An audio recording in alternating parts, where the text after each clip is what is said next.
CM है ward क्रमांक 40 Pandit Deendayal Upadhyay ward पे, जहां पे आज भाजपा पार्षद प्रत्याशी आशु चंद्रवंशी जी चुनाव की तैयारी को लेकर प्रचार कर रहे हैं। लगातार आम जनताओं के बीच पहुंच रहे हैं। हम सीधे बात करेंगे चुनाव की तैयारी को लेकर पार्षद प्रत्याशी जी से, और यहाँ पे देख सकते हैं बड़ी संख्या में कार्यकर्ता भी उपस्थित है। उनसे भी कुछ बातचीत करते चुनाव को लेकर। क्या कहेंगे भैया, घर घर जाकर आप आम जनताओं के बीच पहुँच रहे हैं, समर्थन कैसे प्राप्त हो रहे हैं?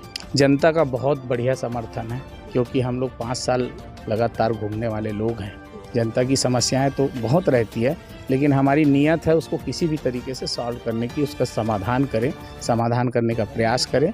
डीडी नगर का क्षेत्र सामान्य रूप से प्रबुद्ध वर्ग का क्षेत्र है, तो वो सारी चीज़ों को समझते हैं, तो उनका भरपूर प्यार हमारे काम के आधार पर मिल रहा है। जिस प्रकार आप आम लोगों के बीच पहुँच रहे हैं, तो एक बुजुर्ग हो, एक महिला हो, कि वो आपसे क्या कह रही है? इस बुजुर्ग महिला सबका एक ही नारा है, जय श्री राम।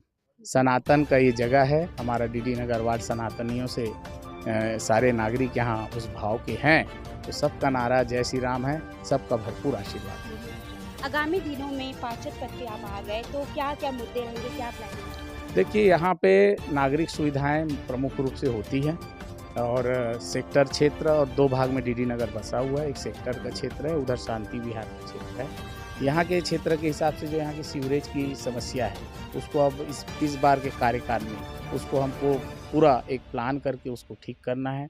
और उसके साथ ही जो कॉलोनी में मांग आ रही है सीसीटीवी कैमरे का, अटल घोषणा पत्र में हमारी सरकार ने इसका वादा किया है। और कुछ बस्ती के एरिया है, यहाँ सरकार पट्टा देने का वादा किया है। प्रधानमंत्री आवास योजना का लाभ मिलेगा। यहाँ की नालियों की जो कहीं पे अनइवन है, उनकी जो बहाव, उसको ठीक करना है। ऐसी छोटी मोटी समस्याएं हैं जिसको हमको यहाँ पे ठीक करना है।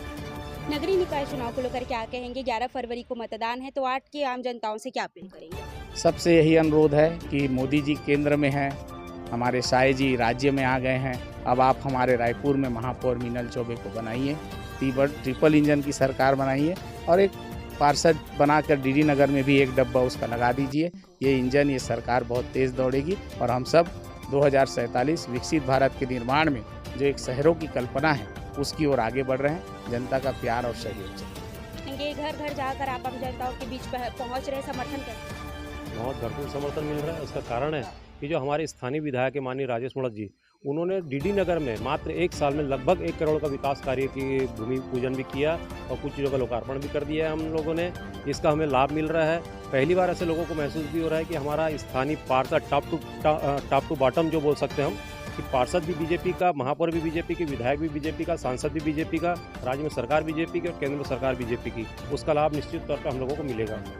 आप क्या कहेंगे, नगरीय निकाय चुनाव को लेकर आम जनताओं के बीच पहुंच रहे हैं, उसको लेकर? आम जनताओं में काफ़ी अच्छा रिजल्ट आ रहा है, क्योंकि हमारे आशु भैया ने जिस कार्यकाल का उनका रहा था, वो पूरा कोरोना से भरपूर रहा था। उन्होंने यहाँ पर सबसे बड़ी उपलब्धि इस वार्ड को दी, वो है स्वास्थ्य केंद्र। यहाँ पर हज़ारों लोगों का वैक्सीनेशन हुआ। ये एक सबसे बड़ी उपलब्धि है जो आशु भैया ने अपने कार्यकाल में यहाँ करके दी। दूसरी उपलब्धि, उन्होंने यहाँ पर बहुत सारे प्रधानमंत्री आवास यहाँ पर स्वीकृत करवाए, क्योंकि अभी 1 ही साल हुआ है सहाय सरकार बने हुए। तो अभी उम्मीद करते हैं, क्योंकि विपक्ष के पार्षद थे और सत्ता पक्ष कांग्रेस का महापौर था, तो हमेशा सौतेला व्यवहार होता रहा इस वार्ड के साथ। पर अब उम्मीद करते हैं यहाँ की जनता हमें पूरा आशीर्वाद देगी, और क्षेत्र में भी भाजपा का पार्षद होगा, और क्षेत्र में महापौर भी हमारा कमल का होगा, भाजपा का होगा। तो यहाँ संपूर्ण विकास होगा, और गति से ये क्षेत्र विकास करता जाएगा, ऐसी उम्मीद करते हैं। और जनता से निवेदन है, अधिक से अधिक संख्या में यहाँ पर निकलें और कमल पर